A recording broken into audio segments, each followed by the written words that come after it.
I am Marwan Cameron, and this is the Conduit. All right, y'all. It is Monday, December 25 days before Christmas. Oh man, a little bit of snow out in Port Orchard. It's not sticking though. Thank goodness for me.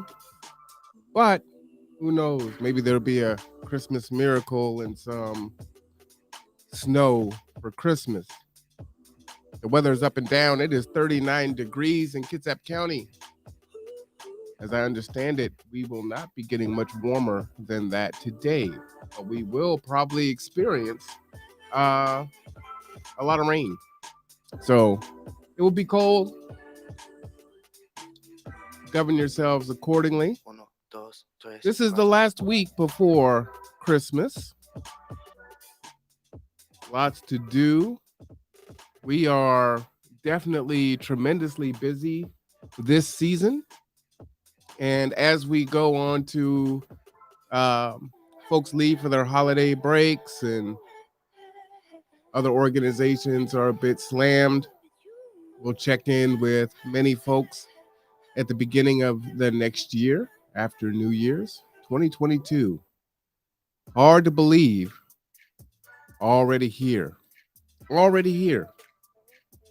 We literally have 11 days left in this year, and this day is almost gone. So, whew, man, it kind of reminds me I need to. Normally, what I do for New Year's, I don't really celebrate New Year's the way that most people do. I'm a little different in that, and uh, more reflective for New Year's. And so I will wait until the office closes and go in late evening around, I'd say about 8:30, 9 o'clock. And, go ahead and hand mop the floors at G2 and just kind of reflect on the year, the things that have happened, you know, the things that, we're proud of, things we did well, things that we need to do better, things we got horribly wrong, and kind of working toward, having a better 2022, a better year, because I do it every year now. And, just trying to analyze that. If you watched our show last Wednesday, we talk about, we spoke about a SWOT analysis, uh, which is a business tool that you can use to look at the strength and the weaknesses of an organization, both internally and externally. Let's see here. All right. So I do need to give everyone an update. We only have 3 bikes and 3 scooters left. So the shout out to Hops and Drops for their Bikes for Tykes program that they run every year. We started delivering the bikes last week. You saw that post on Facebook, and those bicycles went quickly to a bunch of families that were super excited. Unfortunately, in some instances, the kids ended up needing to help to carry the bikes up the stairs for the parents, and they were just screaming and elated. So, of course, we didn't get footage of that because, we got to ask people to videotape them first. But just know there's some kids were definitely had their day and their holiday made by those bicycles. So, we just want to give out an applause to all of the people that donated bicycles to the event for Hops and Drops.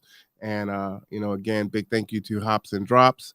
And we appreciate the partnership of being able to get those bikes to the kids and to the parents that really needed them this year. So very exciting. There are 3 bikes and 3 scooters left. So please be aware of that. They we'll still take donations until December 31st. So if you would like to donate a bike, you can just go ahead and contact Hops and Drops, or you can go ahead and contact us, and we'll make sure that we get the bike to where it needs to go and let Hops and Drops know that you donated. Also, if you are in need of a bicycle or have a family that does, we are creating a wait list, and it will be first come first serve based on availability. So and just keep in mind, sometimes we might get a bike in, but it's for a 5-year old and you need one for a 16-year old. So those things happen also. So just keep those things in mind. All right, so I'm not going to be on too long today. As you know, there is a new variant that is spreading like wildfire throughout the world, unfortunately, throughout the country, um, primarily. But all these things are important to us because, this global society has shrunk, shrunk, shrunk, shrunk, and shrunk some more. And that being said, that means that unfortunately, people are coming from other places that are hotbeds of infection and can be bringing it to us. Or we can go on vacation and go somewhere where it's a hotbed and then come back. And that's how these things spread, right? And so once Omicron got here, if you remember, about, well, not even a month ago, not even a full month ago, we were saying that those first few cases from South Africa were present, and now this thing is doubling like every 2 and 3 days. So please take care of yourself. Be safe as you can. Vaccination still is the way to go with the booster. So if you are eligible for a booster, would definitely be a good time to go ahead and get that. Well, while we're here, let's go ahead and check out the Kitsap Public Health District's data dashboard. Again, these things are updated every Thursday, typically. Okay. And here, the Kitsap Public Health District Daily Surveillance Report. This one is updated weekdays right now. So I want to click into here because I don't remember that saying weekdays before, but maybe I just missed it. And right now, we're actually under over the past 7 days. So cases per 100,000 per 7 days is at 91.5. That's pretty good because, you want to stay under that 100 is kind of their little target there that they were looking at. So that's good news for us, which is great. As you can see here from the graph, you can see all of the big surges here. September 21, September 13th being a huge one, right? And right now, it looks like we had a dip. See if I can get the date to come up here down here in this valley. This was November 27th, and then we started shooting up here. And right about, let me see if I can get the dot. Kind of hard to get the dot there. Go where I want you to go, dot. See if it'll get there. December 12th, 249. And today, well, last updated December 12th. So it looks like this might be updated tomorrow. Okay. Or maybe later today. So we'll have to check in on that. But yeah, this is like lagging behind here, this graph. Total cases in isolation, current as of 12/16 is 168. Deaths, 263. This is a breakdown by city. So you can see Bremerton with 5,122, Central Kitsap with 4,192, North Kitsap 2,919, and South Kitsap 5,996, and Bainbridge Island 675. Okay. We can look by region, and so we can see that it's a little bit harder to see the ebbs and flows because it's so spiky here, but you can see these it'll shoot up, right? And remember, these things kind of lag a little bit there. All right. But all really good information. So you can go down here and change it to your city and take a look at that and see what's happening. I think that's all of this is really helpful information. If you have some time, just go to the page so you can check it out. You can't break anything, so don't be afraid of that. Now I'm going to go into hospitalizations, deaths, and ages of hospitalizations and deaths. Go ahead and check that out.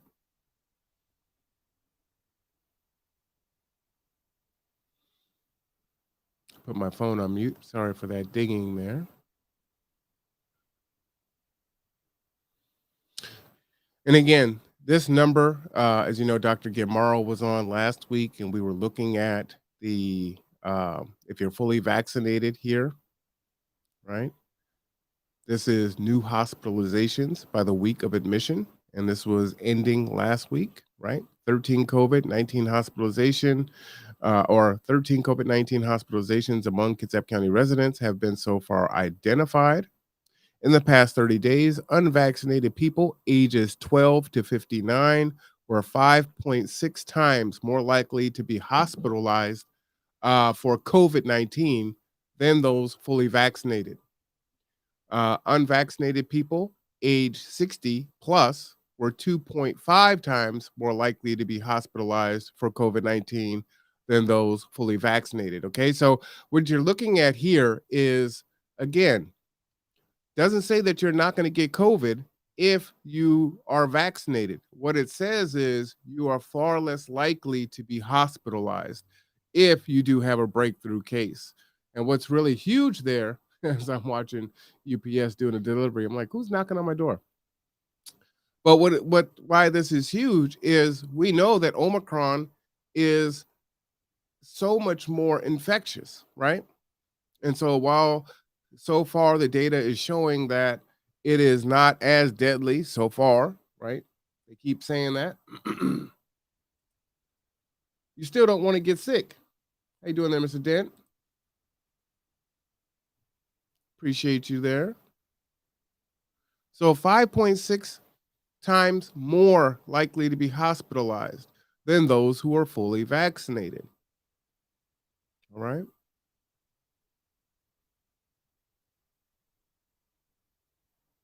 Here, of the deaths reported so far, the most were reported in September of 2021 with 58 deaths related to COVID. There have been a total of 268 deaths related to COVID 19 in Kitsap County residents since March of 2020. The average age of cases who died of COVID has varied over time. In the most recent month, with more than one death, which was December, the average age was 67 years old. And here we can see again, if you're 70 years or older and you're fully vaccinated, the number of deaths 4.3. If you're unvaccinated, 11.3. So almost three times, right? And so here, in the past 6 months, 180 days, people who were aged 30 to 69 who were not fully vaccinated were 16.7 times more likely to die from COVID 19 than people who were fully vaccinated. Among people aged 70 years and older, those who were not fully vaccinated were 2.9 times more likely to die from COVID than people who were fully vaccinated. And that's this chart right here that I was showing you, or this graph. All right. So again, I really appreciate Kitsap Public Health for making this available to us and making it digestible. Right. A lot of times you go to the doctor and you get your blood work done, or you get some, you get your results, and you're looking at this stuff. It's like, man, what does this mean? And you're waiting for someone to uh, interpret it for you. And here, this is what transparency looks like, right? Here's the information right here. You can click through. If I go back in there, you can go in, as Dr. Gibb was saying, you can change that from past months, go down to the past 6 months, and take a look at those numbers and see how they change, right? So a lot that you can do with this data and give yourself information that you would like that will be informative for yourself and your family. A couple things that I do want to make known is, if you have watched uh, the national news, you know that there are the spikes are getting pretty big. They're getting pretty big in a lot of areas. And as such, excuse me, it's causing them to have to make some pretty hard decisions, right? Do we start to reclose, restaurants and bars and gyms and, what do you do? I don't think we're there yet, but Maryland, uh, now swabbing 1,000 people a day. The surge let me go ahead and back that up a little bit. Sometimes it likes to play before I'm ready. Let me go ahead and this morning, pause there's that a new till I'm ready. Say you don't play till I'm ready. But this is what I wanted to make note of for everyone here.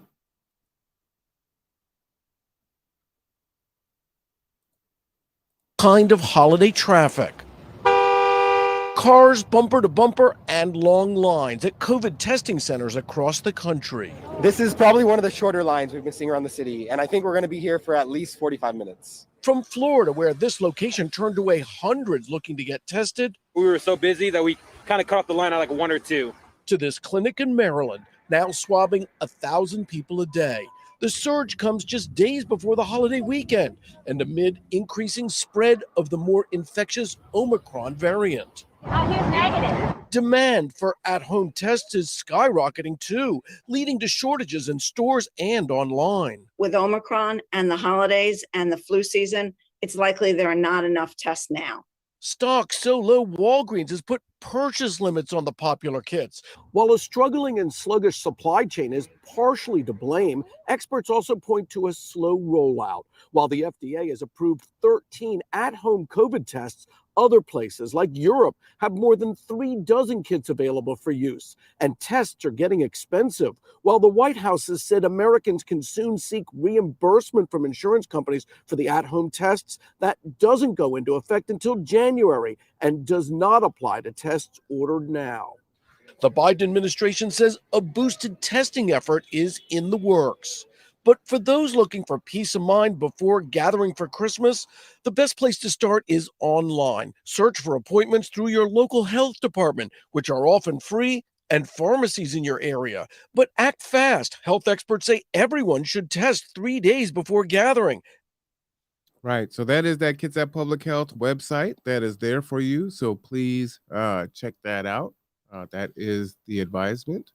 And be open to options, whether it's PCR or a rapid kit. Any test is better than none. Carrie, that was encouraging news from Dr. Zha, as you mentioned. All right. So again, I remember during the time when I got COVID and I was looking for a test and could not find one. Looking on Amazon, you know, my staff friends were looking for me, and we couldn't find any. Right, it took a while to find some home test kits, and what was interesting is when we went through the drive-through to be tested, I actually tested negative. But when I finally got a home kit, I tested positive. And then, of course, once I ended up at urgent care, oh yeah, it's positive. But it can be exceedingly difficult to get a hold of these vaccines, the test kits. So again, please govern yourselves accordingly. Govern yourselves accordingly.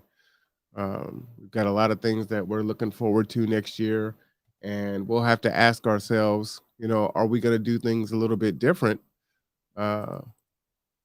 We took staff out and volunteers to their families to see the new Spider-Man movie yesterday, and I actually sat in the front.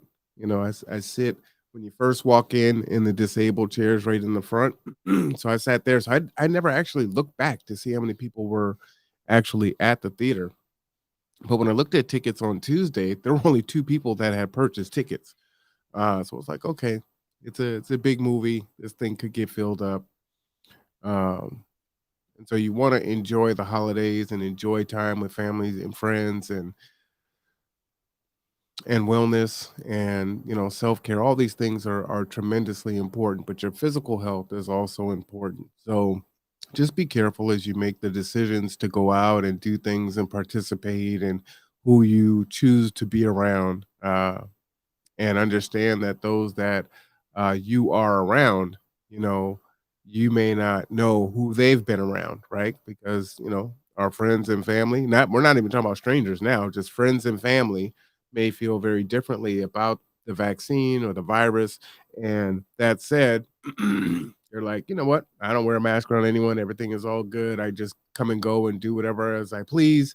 And it is what it is, right? I'm young, I'm healthy, or I'm healthy and I'm young, I'm healthy, and I don't fear getting sick.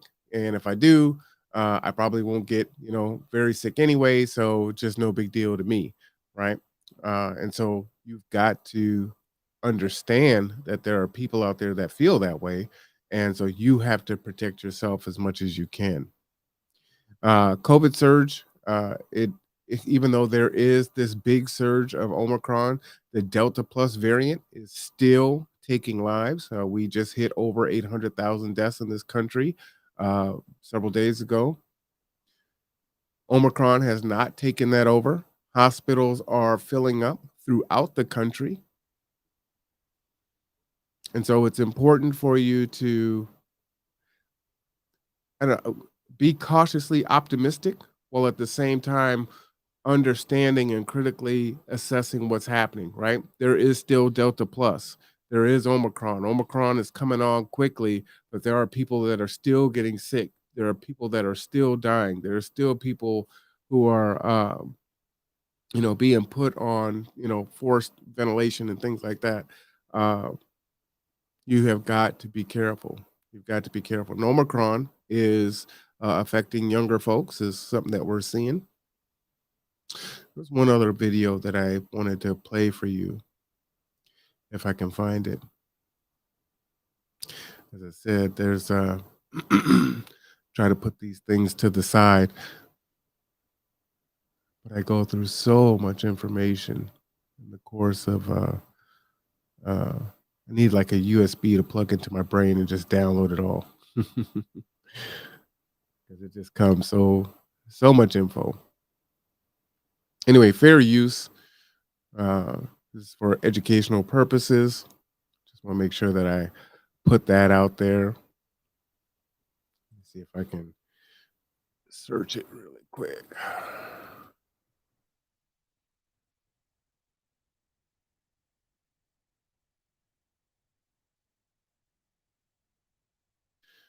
That'll pop up there.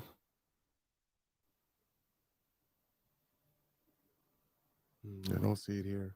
What I wanted to share with you, and I'll still look at it while I talk about it, are many of the Ivy League schools, Harvard and such, uh, are going virtual for the rest of the year. And again, while some are in some hotbeds of infection, for those of us that may be questioning the severity or the seriousness of this virus, again, my father would say, go where you're not wanted. And it's always good to look and see what those who are well off are doing. What are they doing? They have the most money, right? Harvard, if you look at the research of their endowments, I mean, they probably have the wealth of the GDP of some small nations. So they can have the best that money can buy in regards to PPP and ventilation and filtration and testing and distancing, all those things. They could do all those things. And so if they can, why would they send their students into a virtual environment.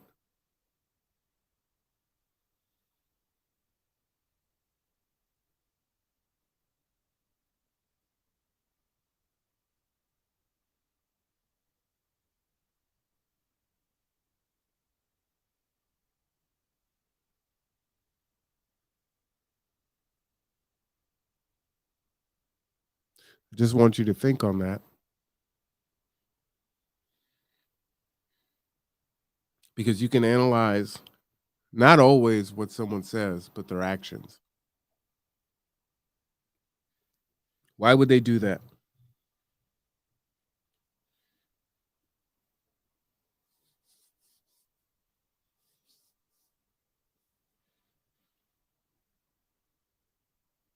Just something I want you to consider as you are doing your research and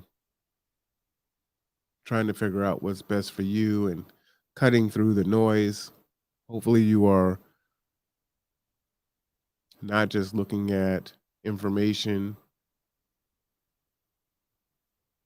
from your echo chamber, but you're getting out and investigating other information, looking at trusted sources.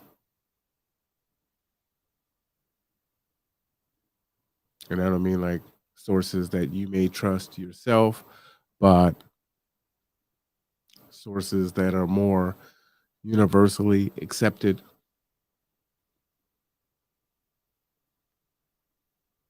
And I also ask you to look at the world news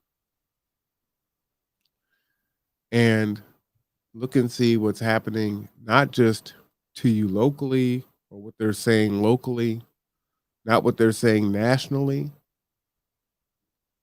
but what is happening in other countries.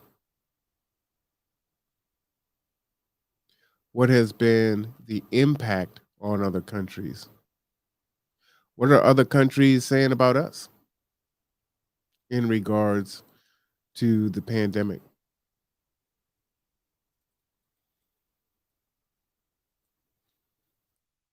I think all those things can be helpful, might be a little scary.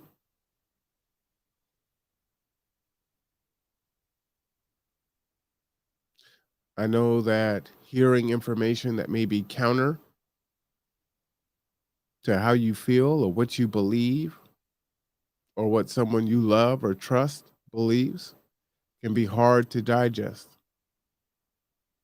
But I ask you to try to suspend that and analyze the information for what it is. Shout out to the Kitsap Regional Library. They will be coming on the show with a monthly show next month. Excited about that. And one of the things that Priya, the librarian, and let me see if I can remember the other librarian's name. I apologize for that. I can't wait to do my end of the year reflection as I've got to create a list of me meeting the 5 new people every month. I've done that. So I'm trying to decide if I want to share their names with you or not. Calling folks out. But what they were saying was the 5 W's, right? Who, what, why, when, where of the information that you're looking at.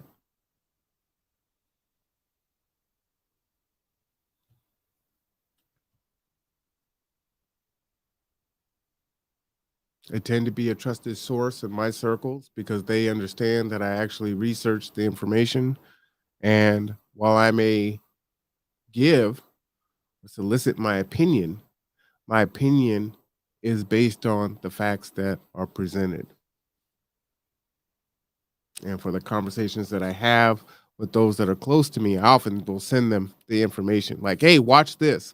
This is what I believe, and this is why I believe that. What do you think? What are your thoughts?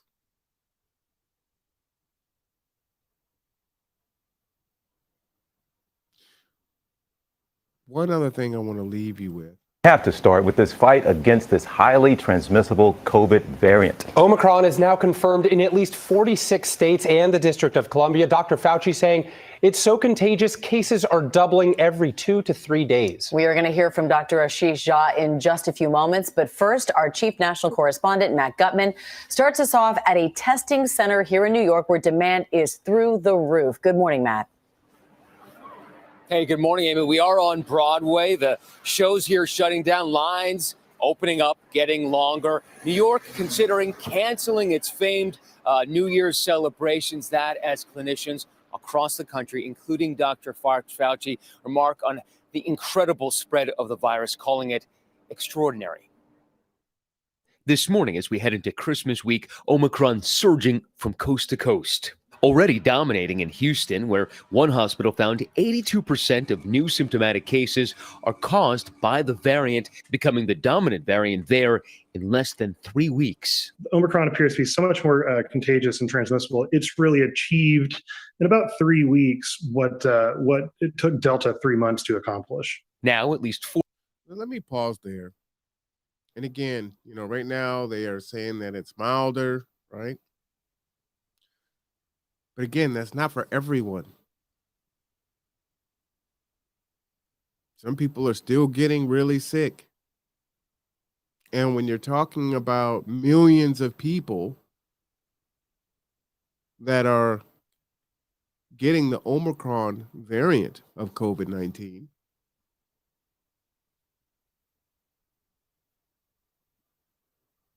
many of the safety nets are gone.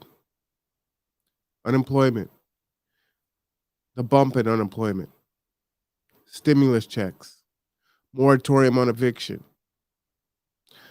moratorium on student loans. Matter of fact, those kick back in February. So everyone who has student loans, you have to start paying your student loans again in February.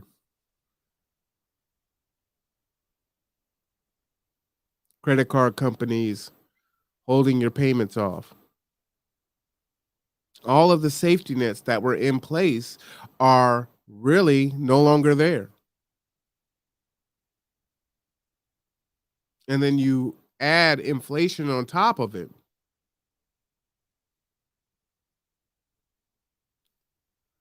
Maybe you've lost your business. Maybe you lost your job because you worked for a company that went out of business. Maybe you're working twice as hard because the business is trying to hang on. And you still have your job, but you're doing almost twice the work for the same pay or very little more than what you were getting before.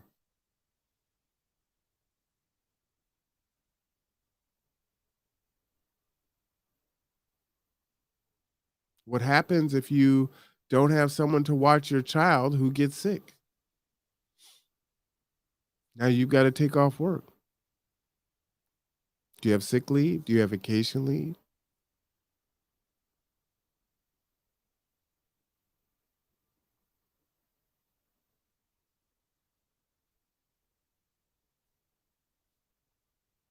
I just want us to be cognizant of the impact. You've got long haulers. I think I actually am experiencing some long haul symptoms. I don't really talk about it much because I have nowhere to put it. I have nowhere to say, yeah, this is what I'm experiencing. This is why I'm experiencing what I'm experiencing. I don't know what to do with that, so I don't really talk about it.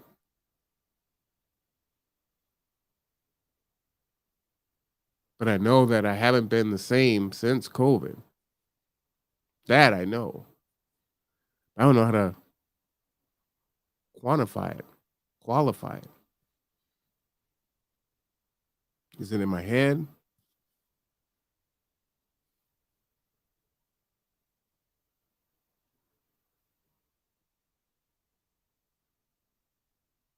Do you get sick to where you can't go to work?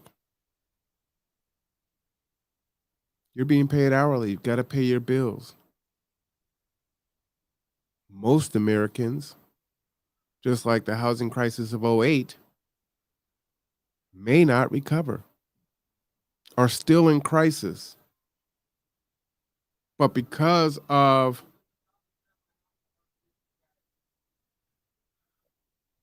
hold on just 1 second. I'm in a podcast. Can you come back in about 10 minutes? I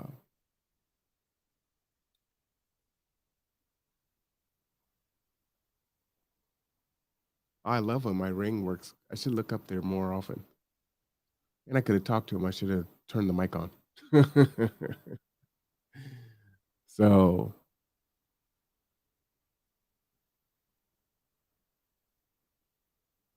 but if you can't go to work, or if you go to work, you get other people sick, end up shutting down the business because too many people are sick and they can't run the company. All these things are impactful. I think sometimes we look at the worst case scenario. Well, I'm fit, I'm healthy, I don't have comorbidities, I'm good. That's great for you. I'm happy for you. We're all happy for you.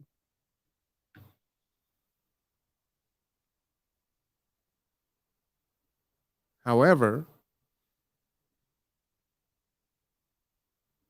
when so many people feel that way, and let me also add, for those of us that are vaccinated and boosted, if we're walking around like, hey, I'm vaxxed. I tell people, before Omicron, it was like, all right, I've had both of the of my vaccination shots. Then I got COVID, and then I got boosted. I should be good, right? But I don't know that. There are lots of people that have gotten COVID more than once, and Omicron is more infectious. So the same is true for those that have been vaccinated. If we're walking around and we're just feeling like we've got this false sense of safety, then we can be doing more harm than good indirectly to ourselves and our own families.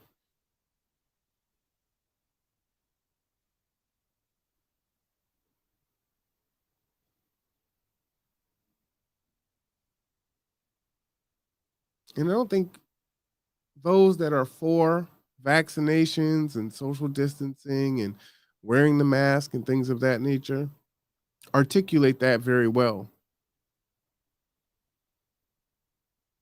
They're very, I feel very assaulted by being mandated to do something. And unfortunately, things get the consequences or the results end up progressively getting worse, mainly because of action or inaction, right? All right, we're going to social distance, we're going to wear the mask, we're going to wash our hands. So I don't want to wear the mask. I mean, if you're watching the news, you're seeing, someone losing it on an airline once a week, twice a week. Just watched a man who came on the airline wearing a woman's pair of panties on his face as his mask, and then was offended to the fact that he was asked to deboard the plane.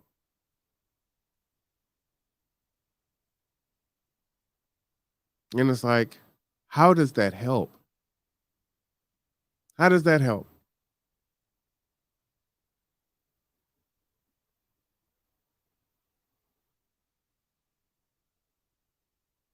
So, okay, well, I don't want to wear the mask. I should have the freedom not to do that. Okay. And so things get worse.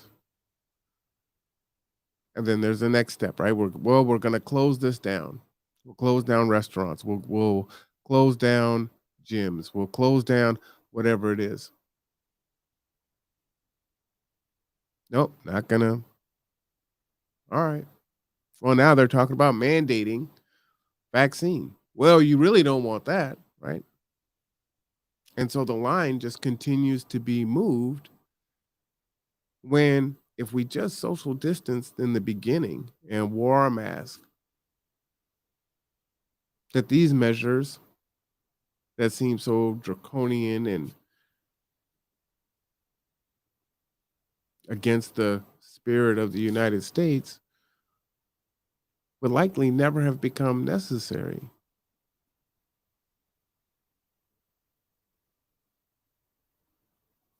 The sad thing is, what, if anything, have we learned as a country?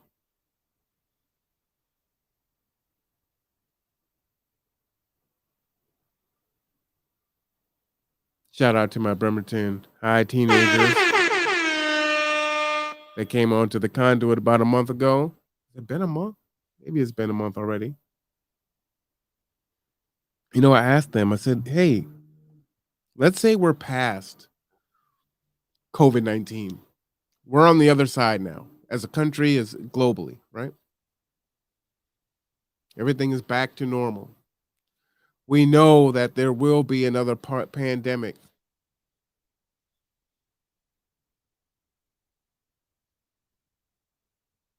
SARS, or is it swine flu, avian flu, all these different things, right? There's going to be something new that comes in the future. And the question was, in 5 years from now, if something like this happens again, what do you want them to do differently? And one question that I failed to ask them was, what will you do differently the next time?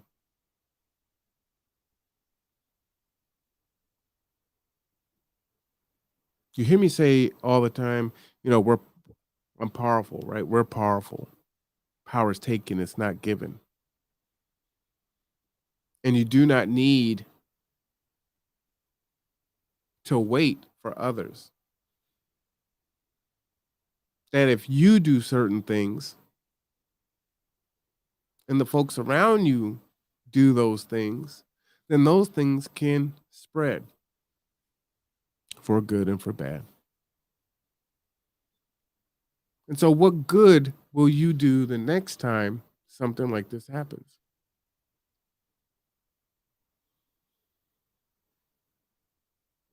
How are we going to react as a nation?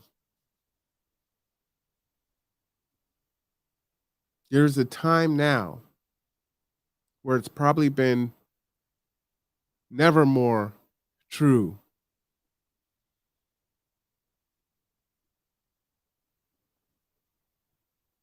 that those that don't learn from their past are doomed to repeat it.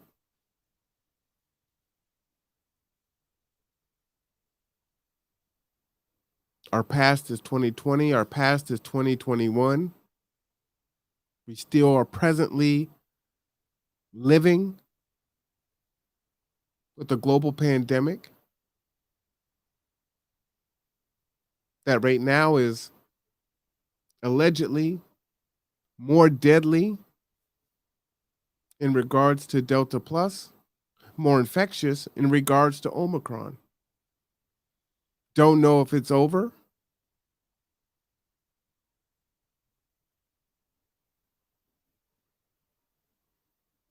Is it the beginning of the end or the end of the beginning?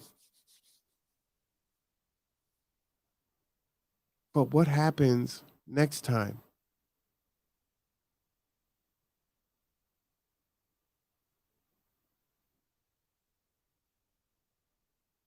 Will we pull together as a people through national pride, a sense of responsibility, human decentship? Decentship. Is that a word? Decency.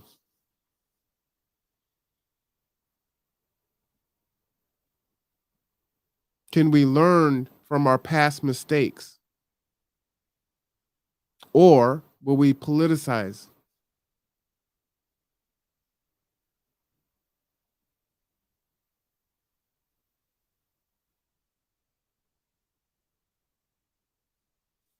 I don't know.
Again, remember when I was speaking about the Ivy Leagues going back to virtual session to the end of the year, at least either at the end of the year or January 14th, something like that.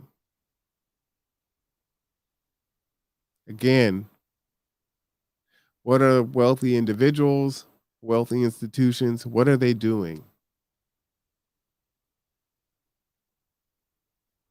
Billion-dollar industries, NBA, NFL, postponing games?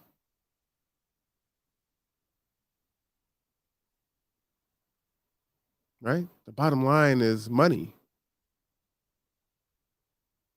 The variant now in at least 46 states nationwide, COVID cases are surging. We know that there is always a lag or always an increase after major holidays.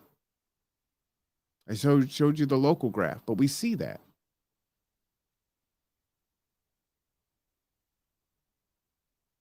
Travel is up more this year than it was last year at this time, during a variant that is far more infectious than Delta last year.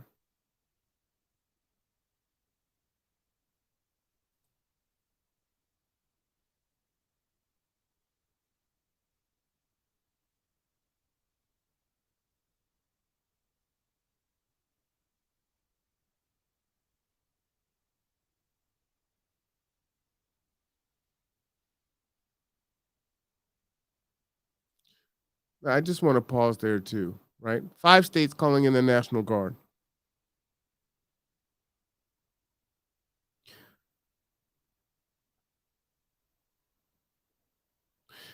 The concern is we're much smaller, right? We don't have, especially in New York, with as many people as they have all crammed together.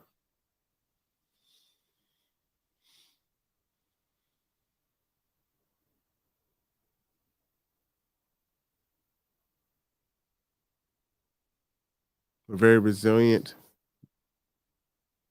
in regards to how we seem to so easily forget the pain and the woes that we go through when we're on the other side.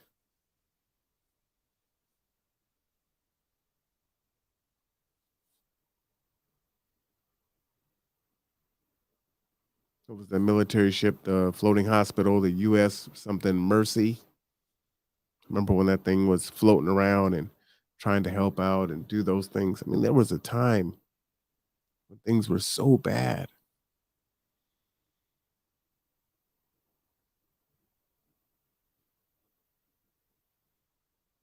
And we look at it like that, right? It was so bad, still bad.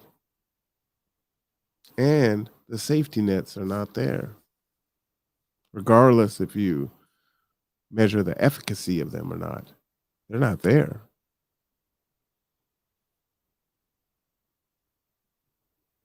Very scary.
All right.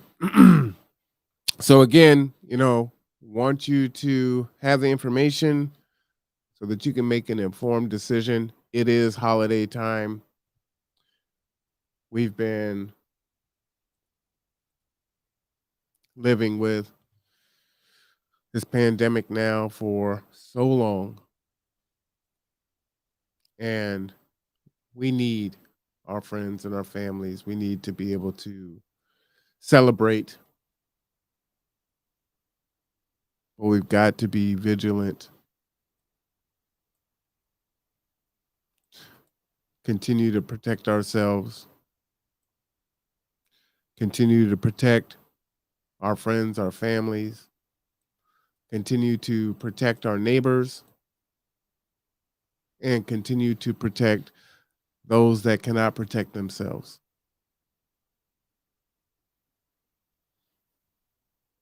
Now, the next time that I see you in the capacity of health and COVID, I guess it will be the 27th. So I guess I will see you one more time.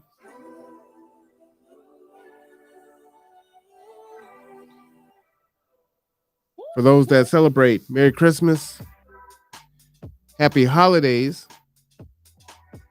I hope that you and yours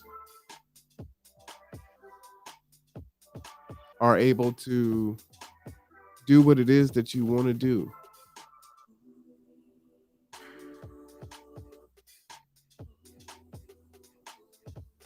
Tomorrow is not promised, folks. I'm not going to tell you to YOLO, because that's not what we want to do. Don't YOLO. But tomorrow's not promised. Take care of yourself. Please take care of each other. As you know, we will be back in about an hour and 5 minutes, 3 p.m. Housing. KCR, Bremerton Housing Authority. So we hope to see you then. All right, guys.